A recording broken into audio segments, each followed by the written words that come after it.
Et si du jour au lendemain, on vous retirait la voix, comment feriez-vous pour dire bonjour, merci ou même je t'aime? Ce 23 septembre, le monde entier célèbre la Journée internationale des langues des signes. Season Media vous dit tout.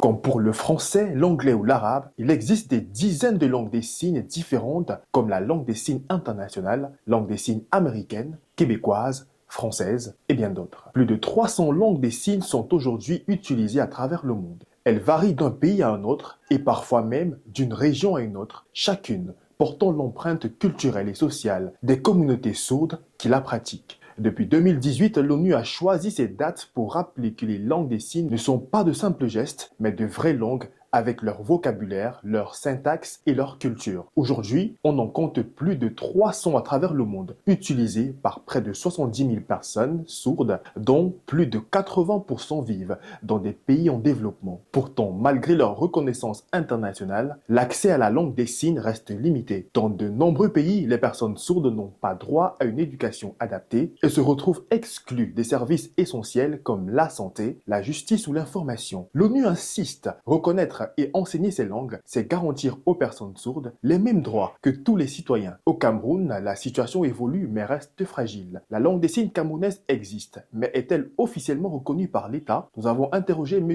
Dimitri Foucault, coordinateur de l'association L'œil et la main et promoteur du CAFDA, une école bilingue pour sourds. La langue des signes est reconnue par l'État du Cameroun comme langue de communication utilisée par les personnes sourdes. Elle est intégrée dans le système éducatif. Certaines écoles normales nationales ont intégré des cours de langue des signes. Les associations de sourds, à l'instar de l'association L'œil et la main, mènent des actions pour vulgariser la langue des signes et promouvoir l'inclusion. Dans les médias, on voit de plus en plus d'interprètes en langue des signes lors des grands événements officiels, mais cela reste ponctuel et insuffisant. La langue des signes n'est pas qu'un outil de communication, c'est une langue de cœur. Alors en ce 23 septembre, une question reste posée. Sommes-nous prêts à apprendre au moins un mot avec nos mains pour que personne ne soit laissé de côté? Partagez, likez et n'hésitez pas de vous abonner sur Season Media pour plus de contenu.